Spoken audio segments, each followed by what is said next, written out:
All right, I'm going to get started. Firstly, it's nice to see all of you, or at least the ones that I can see on my screen. Thank you for coming tonight. So I want to welcome you to our course. And those of you who have studied with us before, this is our traditional mini course. It's a three-class course that's going to meet once a week for an hour and a half. It is sponsored by our institute, the Institute for Islamic, Christian, and Jewish Studies in Baltimore, Maryland. And I'm Ben Sachs. I'm the teacher and guide for this course. I'm the head of scholarship and the Jewish scholar here at the ICJS. Just a real quick description for those of you who are joining us for the first time. ICJS is an independent educational interreligious nonprofit. We were founded in 1987, and we've been working for nearly 4 decades to build interreligious communities and an interreligious society in which dialogue replaces division, friendship overcomes fear, and education eradicates ignorance.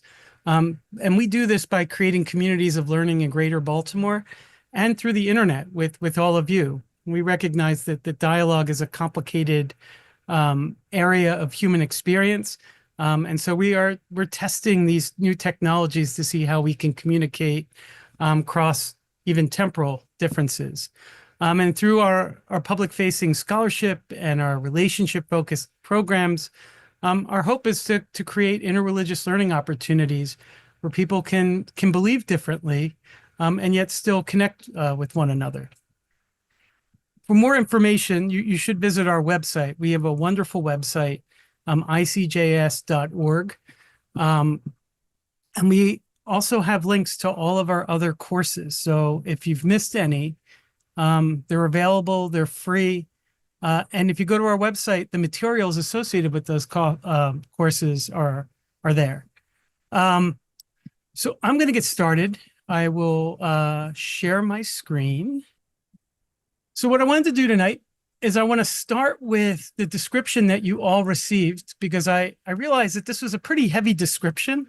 It is faithful to what we're going to be doing, but I wanted to unpack it with you for a few minutes before we get to the agenda. So this course will interrogate the question of what it means to dialogue during a time of political violence, persecution, gaslighting, and oppression. And the question I want you to ask about this sentence is, can you remember a time when we didn't have political violence, persecution, gaslighting, and oppression? Right? So very often we talk about in these times, dialogue is very difficult. But if we really look back at our own history, when has dialogue ever been the time? Because political violence, persecution, gaslighting, and oppression have always been there. Very often we teach that tolerance is a virtue in dialogue, yet should we also be tolerant of intolerance? And I also want you to be cognizant of that verb tolerance. In a relationship, usually for practitioners of dialogue and for scholars of dialogue, tolerance usually comes from an asymmetrical place. Some people have more power to tolerate than others do. And that's something that I want us to consider. So how does this work? The concept of tolerance in philosophy is often elusive and at times replete with paradoxes and antinomies. And something that we'll explore in this course is that human beings are very often replete with paradoxes and antinomies. So it shouldn't surprise us that tolerance operates similarly. But how does our dialogical obligation to the other reconcile our civic responsibility to oppose what we perceive to be unethical and irresponsible beliefs, behaviors, and policies? What is our responsibility to engage those who are engaging in egregious, unethical, racist, oppressive, Islamophobic, homophobic, sexist behavior?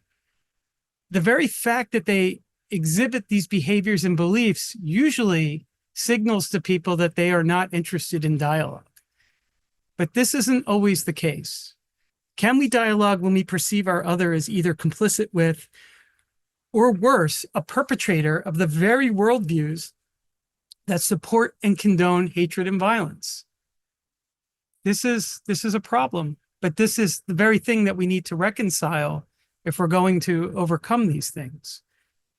We will consider a variety of views and try to chart a new dialogical path together by examining how different philosophers, political theorists, historians, and theologians have broached these questions during their own times of political peril. And I want to say as a caveat, we are living in strange times. However, it does bear uncanny resemblances to other strange times. There's a time of a lot of war. There's a lot of time. This is a time of a lot of anger, gaslighting. And when I say gaslighting, it's people lying about a particular experience or truth to the point where you question the very fact that that your truth even exists.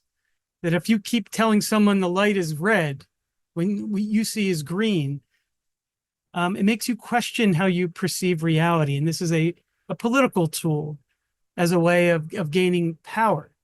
In this particular moment, that means that with the gaslighting, there are reduced opportunities for dialogue. And I want to challenge that. The problem with living in a time of political violence, persecution, gaslighting, and oppression means that all of us are in a survival mode. We're nervous, we're fearful, we're angry. And these emotions make us very susceptible to propaganda. Worldviews that are meant to advance a narrative that may or may not be intrinsic to our best interests. Propaganda is something that inundates work and life in a way that a narrative determines how you live your everyday. We live in a time that's more susceptible to propaganda. So what I want to explore is how dialogue is a way that resists this propaganda. The encounters of dialogue, the practices of dialogue, all of these things that we'll explore in our course. And then I want to add one more thing. Over the next 3 weeks, we're going to look at interreligious dialogue in a way that we very often don't do at the ICJS. While we're very critical of the institutions of religion and very critical to our own institutions of religion, we're going to see religion playing a role in the same way as other ideologies and worldviews. So what does that mean? So atheists are content to argue that all people understand what it's like to be an atheist. In fact, most of their life is living an atheist life because they all agree that all the religions are wrong or wrong-headed, or that the gods of those religions are wrong. And the only difference between an atheist and a religious person is that religious person is still holding on to one while rejecting all the others. And while that's a very clever way of advocating a negative position, I think what is interesting in a dialogical space is that we do put ourselves under the microscope in ways that the critique are going to allow us to see our blind spots. The critique's going to allow us to see where propaganda is informing our identity and sense of self. So we need to keep in mind that while all of us are critical and all of us want to fight the forces of political violence, persecution, gaslighting, and oppression, there are times where we are unconsciously or inadvertently tools for those things. And then one final thought. This is also a course that's going to explore the nature of what it means to be a human. And we do have our Silber Obrecht lecture with that explores this question on our website with Dr. Rabbi Rachel Mikva. Any question of dialogue is a question of who we are as people, as we're going to find. And so one interesting point of that in terms of the antinomies and paradoxes, think of the word human and how we use it in everyday life. If I drop my cup of coffee on the ground, I will say, I'm only human. I made a mistake. Or with war, people will say, well, that's only human, that somehow war is in our nature. And yet, when I do an act of kindness or charity that transcends my own self-interests in a way that allows all the people in my life to consider this act in awe, we say, what a great act of humanity. That we use the same word to talk about our lows and our incredible highs. And then in the middle, we use the word humane. To be humane or to be human is to be menschlich, kind. We're going to explore all of those things together. So I know that was a long introduction, but I wanted you to get a sense of what we're going to be doing over the next 3 weeks. So today we're going to look at the many ways into dialogue. So the first half, we're going to look into some of the arguments about the nature of dialogue. And then we're going to talk about that video that you watched with Daryl Davis. And even if you haven't watched the video, I lifted some quotes that will give you a sense of what he was doing. You're going to have a lot to talk about, and we'll have a breakout room to talk about it. But the overall argument of class 1 today, or assertion that the people that I'm studying are going to make, is that dialogue is a way to stand against the realities that human beings have created. The way that we understand nature, practitioners of dialogue are going to argue, are actually getting in the way of how we really should see ourselves as human. So in class 2, we're going to explore the idea of dialogue as liberation.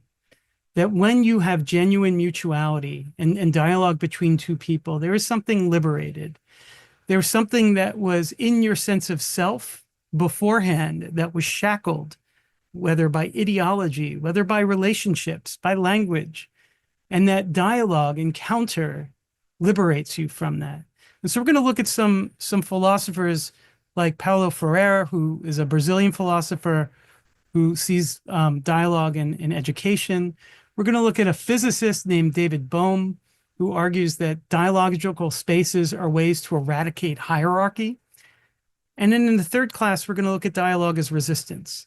So if we live in a world that's always trying to craft us in an image of violence and self-interest, being dialogical is at the very least an act of resistance. And so I want us to consider that. So tonight, I gave you the overview of the course. I have a few poems that I would like to read with you. We won't analyze them, but just give you a sense of why do we build walls? What is our fascination with dividing ourselves from others? And after those poems, we're going to spend 15 minutes looking at how people answer the question as to whether or not dialogue is innate. Do we want to build community dialogically as part of our basic biology? And I'm not a scientist. I'm just reading the science and trying to follow it and see how philosophers have made adjacent claims. Then we'll talk about Daryl Davis. We'll go into our discussion rooms. And then the second half of the class tonight, I want to explore the many ways in which we talk about dialogue. We hear the word all the time. It means something very different in different contexts. And I want to explore the ways in which people use it. And also to give you a sense of the way that we're going to use it, at least for the next 3 weeks. I want to offer a critique of dialogue. So not everybody agrees that dialogue is effective or useful. And then I want to end the class with an alternative way of living. It's not necessarily a philosophy of dialogue, but it is an orientation to reality that's very dialogical. And I just want to share that with you. And then we'll have parting thoughts and adjourn. And if there is enough time at the end, I will happily take some questions. Okay. So Robert Frost. This is an excerpt from a very long poem called Mending Wall. Before I built a wall, I'd ask to know, what was I walling in or walling out? And whom was I like to give offense? Something there is that doesn't love a wall, that wants it down. Right? So just the very act of putting up a wall is creating some sort of division between you and another person. And not everybody wants a wall there. The wall, by its very nature, is meant to separate. And very much for most people who see a wall, they see a certain liberation in taking it down. And I think there's this really beautiful poem by Gabriela Mistral, who was a Mexican poet, um, who wrote it in Spanish, but the translation still it captures the sort of linguistic elegance of this poem. Simple and extraordinary wall, wall without weight and without color, a hint of air in the air. From a hillside, birds pass. Light passes like a swing. The edge of winter passes like a breath of summer. A leafy wind and embodied shadows pass. But a sigh does not break bounds. Arms do not meet, and no heart to heart is made flesh. So we should sit with that. And I should stress that all of the PowerPoints that I have will be available to you if you want to go back to these poems. So that even aesthetically, something hits to the heart of a poet. Why do we want to build these walls? There's something unnatural about a wall. There's something that stands against our not only aesthetic sensibilities, but our moral ones.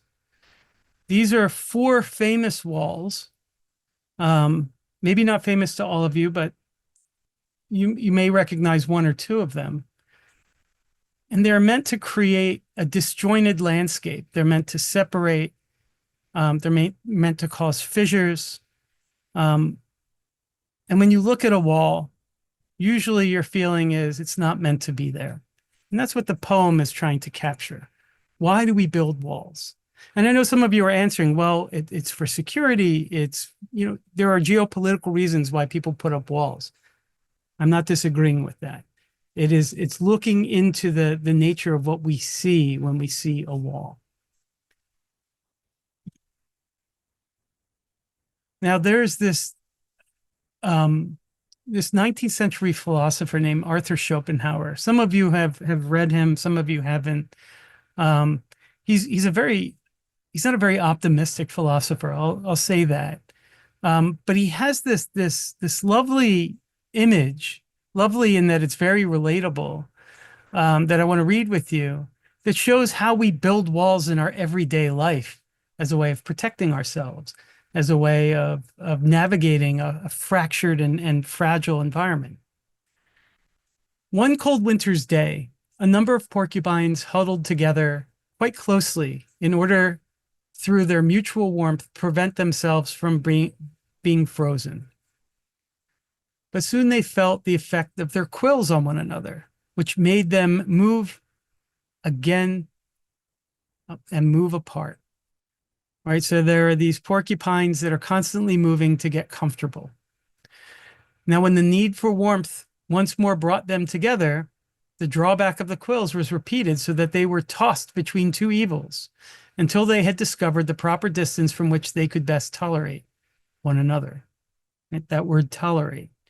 So in other words, if they're not close together, they're probably going to freeze to death. But if they're huddled together close enough to keep that warmth, they're going to poke one another, that these quills are going to hurt one another.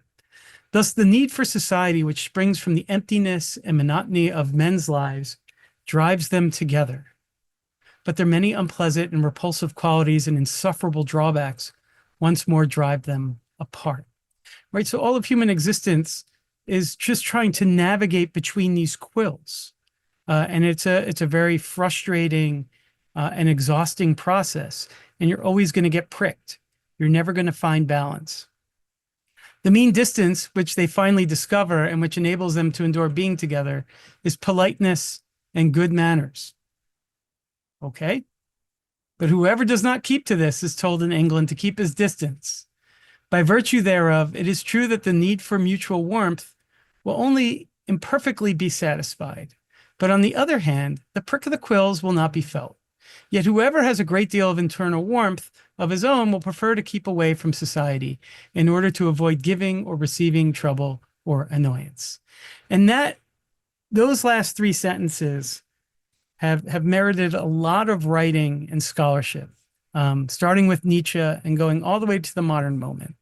Most people interpret that as that all of human experience is lonely, and that my existence comes at the expense of someone else. That my quills, if I weren't there, there would be fewer quills to stab people. And what the existential problem with that is, if I apply for a job, for instance, and there are 100 people who apply for that job, and I get that job, I shouldn't be happy because 99 people didn't get that job. My happiness came at the expense of 99 other people's sadness. And so there's this existential predicament in that you're living in a world in which you can never fully enjoy your fleeting or ephemeral happiness. It's a very dour way of looking at the world, but it's a way of saying that I exist at the expense of someone else. By being here, does violence to someone else. Schopenhauer, by the way, at the end of this rumination, suggests that people should take their own lives. There's debate whether or not he's saying that sarcastically, but it is a fairly depressing text.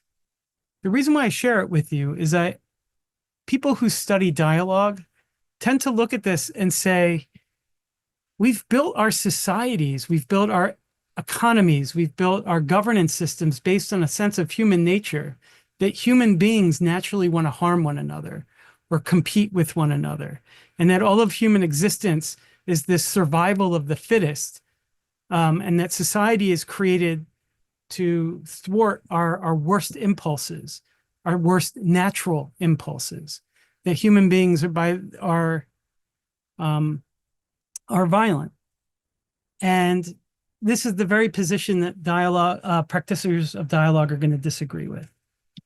But moving in a different direction, his contemporary, Georg Wilhelm Friedrich Hegel, for every college student who's tried to read it, God bless you. It's one of those things where every philosophy student says they have to read it, may in fact say they have, but have found a lot of frustration when they do. But there are these moments of lucidity in his writing that I appreciate.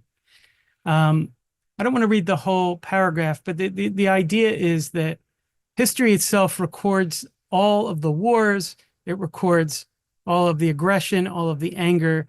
The authors of our histories are ones that look at the grandiose suffering of human beings, or the replacement of one group of human beings over the other. What I have highlighted is the periods of happiness, what we might call dialogical mutuality, or the blank pages of history. Nobody writes social history in the 19th century. And it would be very hard to, because most people were not writing about their everyday lives. But these ephemeral moments of mutual belonging, of happiness, of overcoming difference, are not the tales of history for Hegel. I promise that the whole course is not going to be too philosophical. I want to lay the groundwork. So here's some assertions.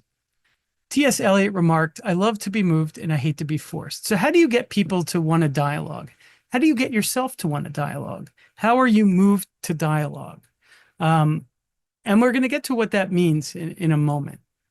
But very often people say, well, how do you get people in a room together?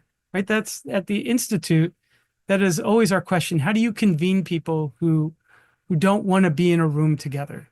And that's a deeper question. But I think T.S. Eliot at least is hinting at something. People want to be moved. They want to make that decision on their own. They don't want to be compelled or forced to. But herein lies the tension in dialogue and worldviews and propaganda. Dialogical spaces are very risky places, because in dialogue, everything is under the microscope. It's a very vulnerable place, that when you share the sort of the nakedness of your being, right? You without all of the armor your titles, your worldviews, your beliefs, but get to the core of what makes you who you are. And somebody is challenging that. It is a very uncomfortable space. It's also an uncomfortable space because your interlocutor, your interreligious other, may show to you blind spots that you've never saw when your whole goal was to introduce your interlocutor to theirs. And so there's a tension. It's a lot of work. It's a lot of drama. The dialogue consists of listening, learning, and perhaps being changed. So you only enter a conversation dialogically with the same level of being open to change as someone else. Right? If your goal is to convince someone why they are wrong, then you're not going to have that kind of dialogical encounter. When you learn to listen, and what listening means is that you're asking clarifying questions of your interlocutor. You're not trying to debate them. You're not trying to interpret everything they're saying as a way to counter it. And worse, you're not interpreting their experience for them. You're not deciding what is or isn't true. You're trying to understand where this person is coming from. And you're letting go of all of the things that make up who you are in listening to that person. And why that is an act of vulnerability is that you might be changed in the process. And I think many of us know this. We cannot change another human being if we ourselves are not open to that change. And so what I want us to consider too, and I promise that I'm not always going to shill for our previous programs, but if you go to our YouTube page, you'll find that we had a program on Abraham Joshua Heschel. And Abraham Joshua Heschel is famous for this idea, this theology called divine pathos, that if there is suffering in the world, God feels it. And we as created in the image of God feel it too. And that we create all sorts of circumstances and all sorts of ways to ignore the suffering of another person to the place where we're not even choosing to do it. It becomes part of our day-to-day lives. And in that, the divine pathos, that the suffering of God expands, that we don't see suffering. So what do I mean by that? It means that every day when I come back home, I enter the city of Baltimore, I get off an exit, and I have to make a left on a street, and there are always people there who are asking for change. And so sometimes if I have money, I will give it to them. Sometimes I don't. When I don't even look at them. And for Heschel, that's the problem. Because you know that when you really engage someone, and a better example is when you're walking. If you look at someone, you talk to someone, it's not that you don't want to give them money, it's that you don't want to be in dialogue with them. The sort of dignity of change. There's so much in our everyday life that prevents us from wanting to do this. I have to get home. I have to pick up my children from school. I have to send an email from work. We've created so many layers in our everyday life that it's almost become natural that we don't see the other. And it's not a moral decision. We know that if we engage that person, it's our time. It's our ability to be vulnerable and our ability to engage someone in their suffering. So before we get to Daryl Davis, I want to just do quick look into neuroscience. Several years ago, someone who I actually haven't met, who's taken a number of our courses, named Tom, who's out in Los Angeles, and he might be here tonight. And if you are, Tom, thank you for the articles. Tom had been sending me these articles after my Buber course about all of these experiments on dialogue. And so I went down this rabbit hole, or this, I'm a father now, so a monkey hole, right? It was my dad joke for the evening. And there were all these experiments that were looking at the neurons of macaque monkeys, and they hooked these monkeys up. It was in Italy, and they hooked these monkeys up to a MRI, and they were trying to develop patterns on whether or not there's a self-consciousness to the macaque monkey that may equal other primates. And so they were mapping when certain neurons illuminated according to certain activity. And one day a scientist came into the room with the macaque monkey, and the scientist was hungry and noticed some nuts. And they actually belonged to the monkey, or at least that's what they were feeding to the monkey. The scientist picked up the nut and started to eat the nut. And on the MRI, the neurons that were illuminated when the monkey ate the nut were illuminated. That there was some sense that the monkey, in the monkey's mind, was eating the nut. And they thought this was, the machine was broken. There was a lot of drama. This was in the 90s. They eventually learned that there are these things in primates. They studied other primates, including humans, called mirror neurons. That there are parts of our anatomy that are designed for more than just empathy, but mirror experience. So the example that people kept going back to in the literature is that when you see an insect crawl up somebody's arm, you get that feeling too. Or like with Indiana Jones, when he falls into the snakes, that people have this feeling. That what we call a visceral response to something is connecting to these mirror neurons.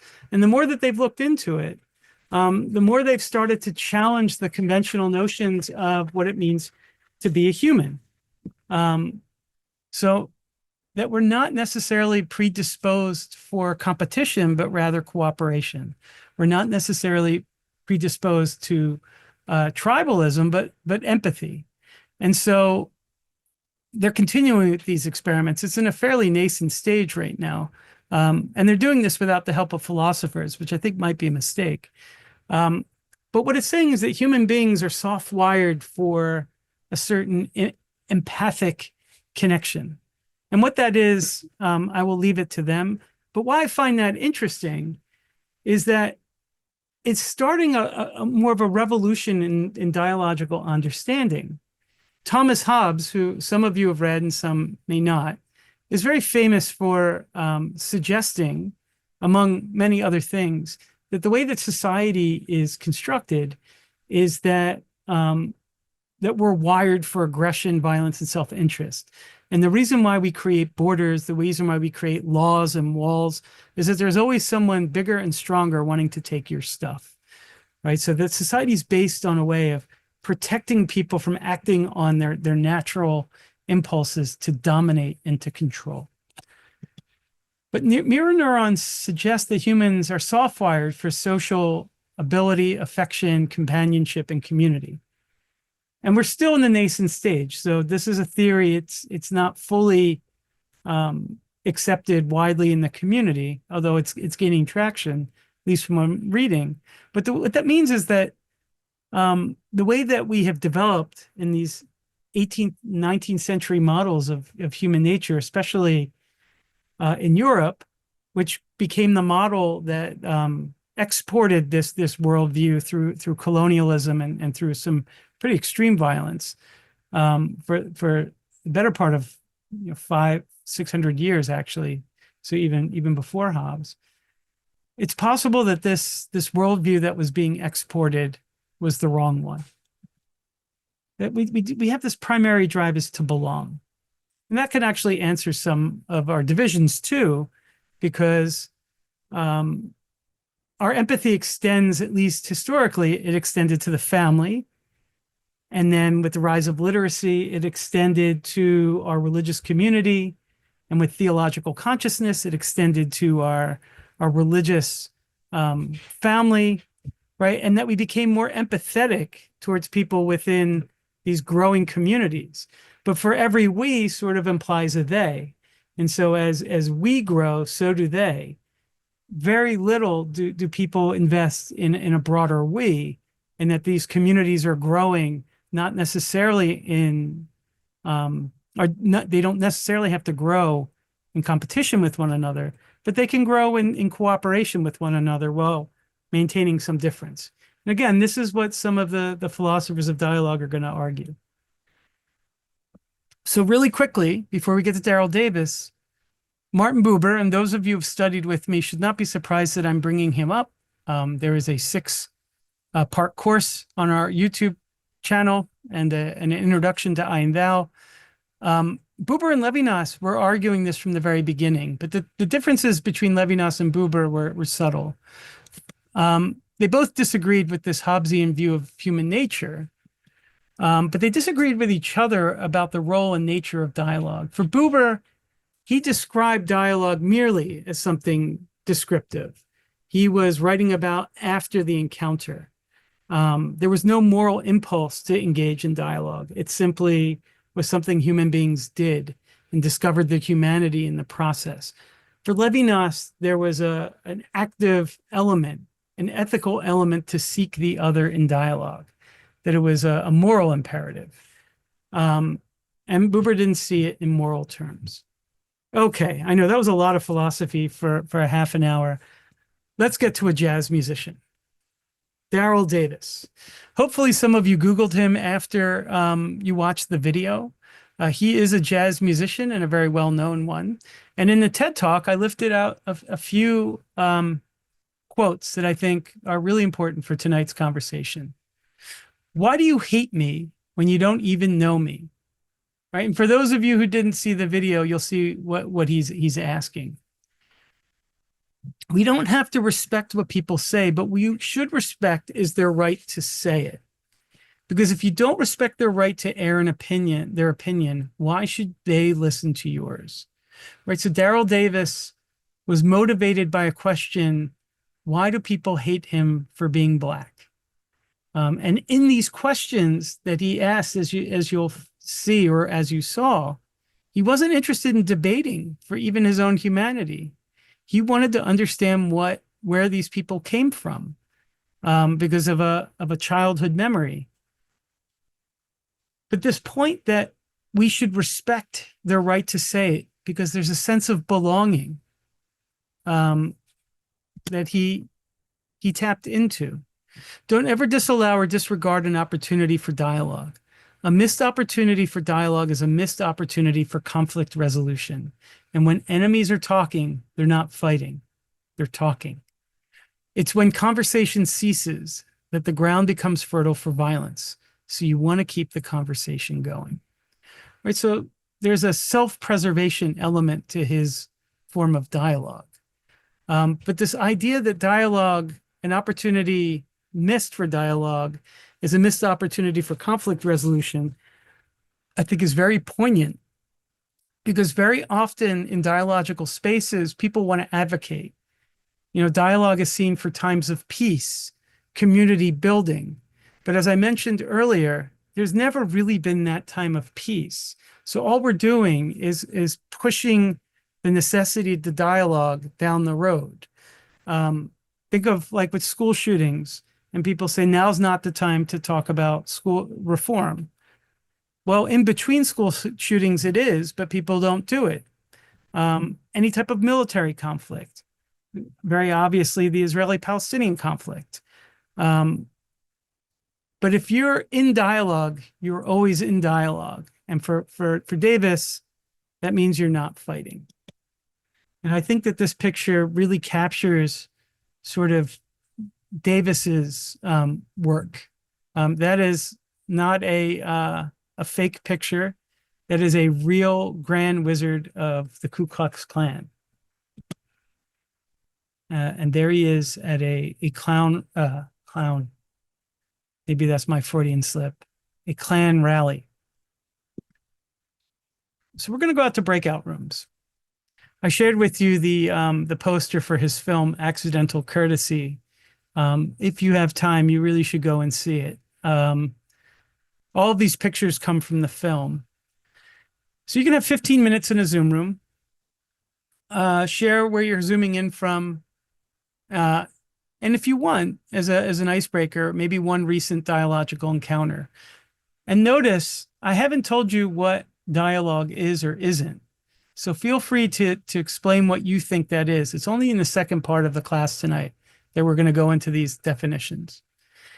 And then spend the rest of your time discussing and answering the question, what do you think of Davis's approach to dialogue in our current political moment? Is it appealing? Is it not appealing? Is it scalable? What are you thinking? How did you react to it? What are your thoughts?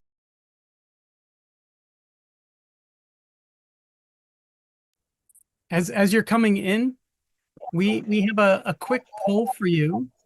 Wait, is everybody? I think everyone's here. So we're going to use a little Zoom technology and just get a sense, read the room a little bit. So do we have the poll? Yeah. All right. So on a scale of 1 to 10, could you be as brave as Daryl Davis and do what he did? And then the second question is, does race and racism always play a role in our dialogical encounters? And so 10 is extremely likely and 1 is not at all. I just want to get a sense of where everyone is, if you wouldn't mind just indulging. We have about a third of you have answered. All right, so we have 52. So it seems like most of you probably aren't as courageous as Daryl.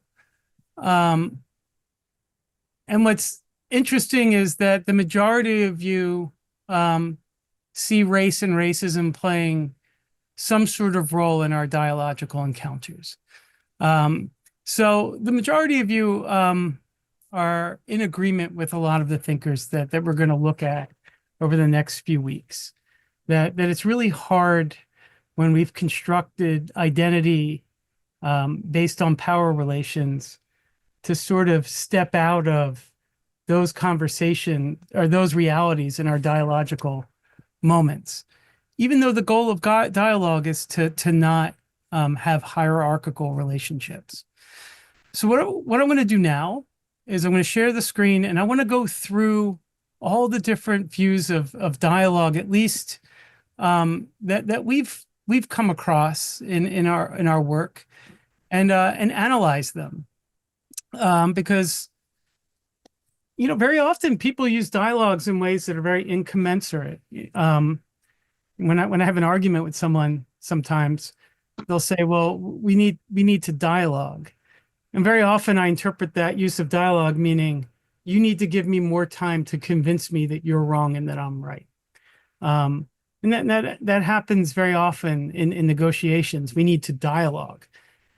In other words, we're trying to extend time so that we can convince each other of our worldviews. But the first thing that I wanted to share with you is dialogue is learning or understanding. So there's an aphorism from Cicero: when uncertain in thought, start a fight. And the basic idea is that through conversations with people, you'll get to a place to know what you mean. Very often, at least from his point of view, people have a hard time articulating what they mean. They say they don't have the words, they feel a certain way, and they can't explain what it is that they feel. And through an encounter, through a conversation, they're able to develop ways to essentially articulate their point of view. And so when we engage in a dialogue, it's a way to help us better understand what we were thinking. And so it's not a place of genuine mutuality, but it is a place in that you need other people to help form your ideas. The next is dialogue is sharing. And very often we think of sharing and getting to know someone. We ask them about their past. Where are you from? That as we get to know one another, we're trying to create a shared history through storytelling. And think about those mirror neurons. There is also research that shows that when we tell stories, it's a way for others to imagine themselves as in the story. that it's a way of extending empathy and shared experience, that there are even examples of people remembering other people's experiences because of their deep connection to them. Um, and that this dialogue of sharing is that as you share who you were in life and help creating who you are, you're hoping that together through a dialogical encounter, you have a shared future that imagines your relationship informing your life differently. And then there's dialogue, of course, as empathy. And the interesting thing about empathy is that um, empathy is one of those things in which you feel another's plight because you feel that plight yourself. The world is fragile and fractured, and that there are all these extended and minute forms of suffering that we know that we experience that we don't want to wish on others. But then there's the problem with language and how you articulate that. So those who speak German, you know the word die Schadenfreude, which means taking joy in someone else's suffering. Um, it's I don't want to say it's a very German word, but it's a word that describes an emotion that people are content to talk about in Germany. However, we do have the same feeling, even though we don't have the word. As someone who is a big Philadelphia sports fan, I take a lot of joy when the Dallas Cowboys lose, right? That there is joy in that suffering, right? So there are words that create tension between us. I don't really, for the record, I really don't want people to suffer. I'm really talking about my neighbors, as it were. Maybe a little bit. I really like when the, you know, it's called fideism, but the feeling that we share with other people is really important in how we think dialogically. Um, Dialogue is curiosity. So it's really about asking clarifying questions, not even interested in who you are in that moment, but really finding out what makes another person who they are. And that genuine curiosity creates a certain dialogical disposition in yourself as you learn about another. Dialogue as monologue is really one of the more interesting things. Very often when we say dialogue is monologue, we're thinking of the inner conversation that you're having. But what it actually means is that you as a subject, and we'll talk about that in a few minutes, are engaging an object, a piece of art, a piece of music, a text, literature, something that moves you in a way that you couldn't do entirely on your own. Nature. There are lots of things that we do without other people that are dialogical, that create that uncanny liminal space between you and whatever that thing is. Works of art move you in ways that are unpredictable. But the work of art itself is static. It's an object. And somehow your relationship to it becomes somewhat dialogical. So we have dialogue as monologue. And we'll talk about that in the third class. Hans Georg Gadamer is someone that spends a lot of time ruminating on this. And then we have dialogue as problem solving and negotiation. So dialogue is important in debate. It is really important to understand a person's point of view as charitably as you can, so you can divorce the idea from the person in a way of solving a problem. That the problem and the person are separated, that the idea and the person are separated. So in critiquing the idea, it's not the same as critiquing the person. It becomes a shared endeavor. As we know, that's easier said than done. Dialogue is self-critique. So there's this wonderful example by a Muslim philosopher of Persian background in the 11th century named Al-Ghazali. And he came to the realization pretty young that had he been raised in India by Hindus, he probably would have been Hindu. And he probably would have been as self-assured in that sort of cosmology and theology as he is right now with Islam. And the crisis was built in him that other people have the capacity to be right and the principles of verification to justify that correctness in a way that's not entirely different than his own. And so then the question was, how is there a deeper truth if both of us enter a conversation where our tools for evidence are circumscribed to our own narratives? He realized that he would be a different person if he was raised in a different place, and that the ideas contained within his tradition were inherited, but not necessarily truthful. And so he did a corpus of Muslim theology that worked this out, at times very dialogically and at times not so much. But it's this idea of self-critique, and what the Greeks call paideia, that every time you encounter someone, every time you encounter an idea, you change. It's a small change, but you're not the same as who you were. And that there is no second innocence. You can't retrieve who you were, right? So when someone says, I'm really 18 at heart, but I'm 50 in my body, there's a certain sadness that you haven't grown. That in fact, you've become a different person through all of your different experiences. And that allows for self-critique. In Greek, paideia means that you're actually allowing an aspect of yourself to die.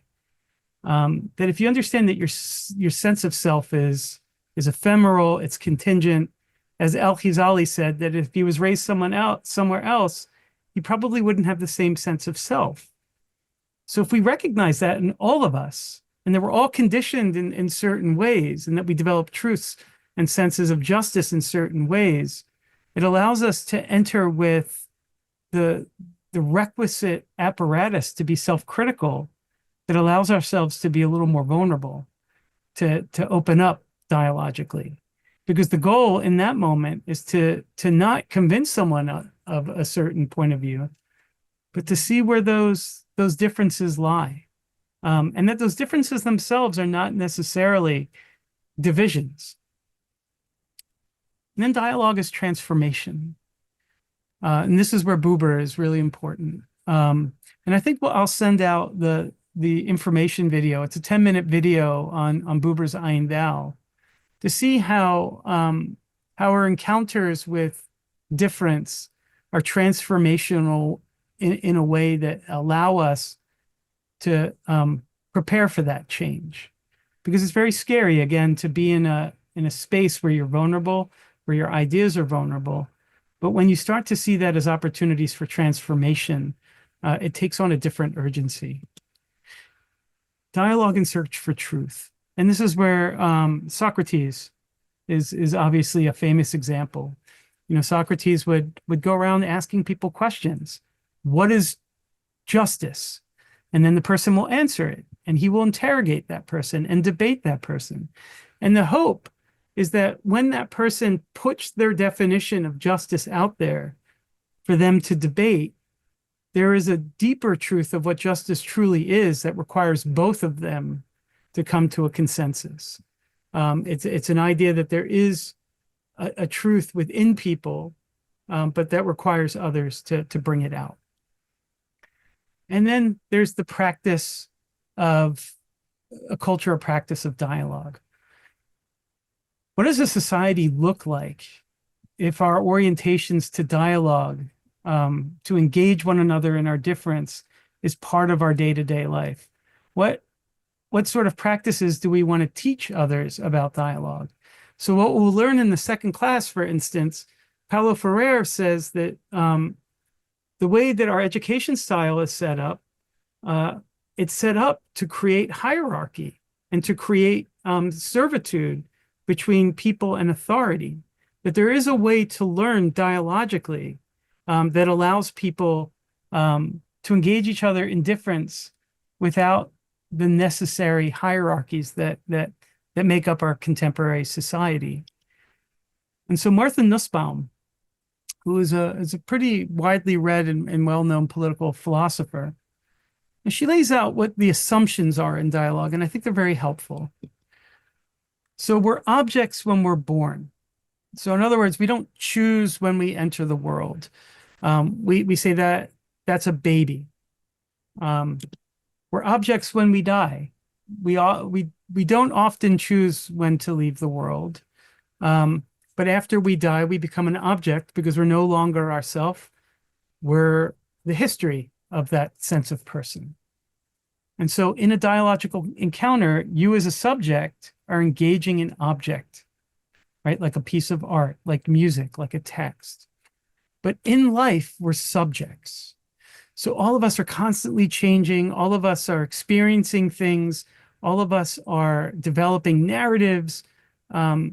It's a very messy and complicated encounter. And dialogue in its most political form happens between subjects, subject to subject. And it can't be hierarchical if it's going to be truly dialogical, because only objects become these hierarchies. Subjects are always in motion. And so Nussbaum asks the question, it may look like semantics, but there's some depth to it.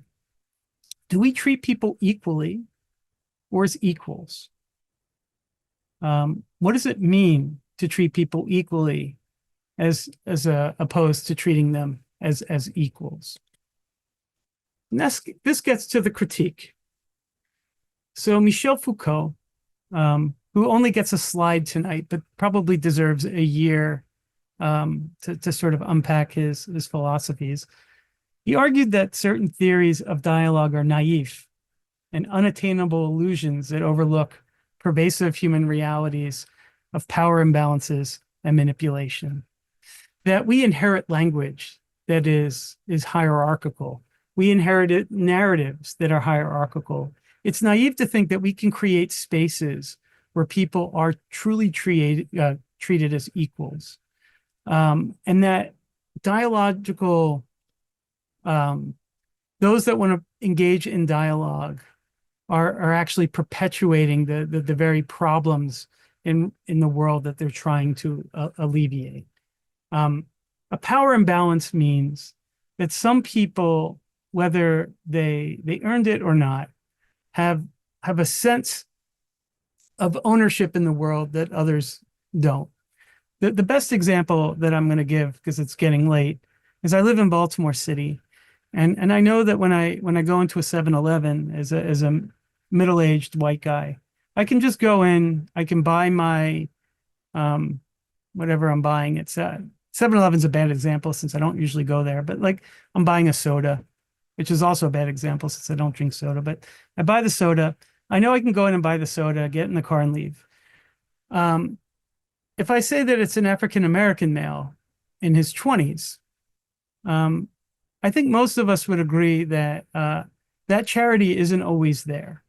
And so when we talk about the power imbalances and manipulation, it's that how we react to our sense of persecution, privilege, and that dialogue is a way to undress those things, to meet the person outside of all of the brutal realities that we put on one another. Foucault's saying that doesn't happen. So before we get to our parting thoughts, I just wanted to share something that I know a lot of you in the room know, but I really want to consider this. It's not a philosophy of dialogue. It's really an orientation to the world. The philosophy of Ubuntu, coming from the Zulu word, and really prevalent in South Africa. In Ubuntu, people often translate it as "I am because you are." That my existence is contingent on yours. As a subject, I can't be fully a subject until your subjectivity informs my own. Right? There's a sense that our selfhood are interconnected. And sometimes people translate it as I am because we are. That my whole identity is contingent on the subjectivity of others. And so how we live in the world, how we see the world, how we orient to the world is one of a sense of belonging. And so for example, uh, and I don't know if this is true, but people very often talk about telling children that if they race to a tree, the first person who gets the tree gets to keep all the apples, and that the children, in fact, all hold hands and get to the tree together because the thought of having something that someone else didn't have was unavailable to them. But Michael Onyebuchi Eze, a historian, I think he really captures this nicely, and it's something that I want to think about moving into the next class. A person as a person through other people strikes an affirmation of one's humanity through recognition of an other in his or her uniqueness and difference. It is a demand for a creative intersubjective formation, which the other becomes a mirror, but only a mirror for my subjectivity. So in other words, my fate in my existence is inexorably linked to the other. I am only for the other. This idealism suggests to us that humanity is not embedded in my person solely as an individual. And this is what's at stake in dialogue. Very often we think about our individuality and that the sense of me and myself. But in this sense, my humanity is co-substantively bestowed upon the other and me. Humanity is a quality we owe to each other. And being mirrors, sharing that humanity that we owe to each other, is reflecting that humanity back to yourself. We create each other and need to sustain this otherness in creation. If we belong to each other, we participate in our creations. We are because you are. And since you are, definitely I am. Right? So it's almost a collective version of Descartes' idea of thinking as a form, and consciousness as a form of being, whereas someone else's consciousness and being are inexorably linked to your own. I am is not a rigid subject. It's the dynamic of self-constitution dependent on this otherness, creation of revelation and distance, that the I am is always in movement and is always in relation to all of your interlocutors. This is something that will challenge Foucault's uncomfort in sort of a dialogical space. But the question that you're probably asking is how do you teach this more globally? And then that's going to be the topic of our next session.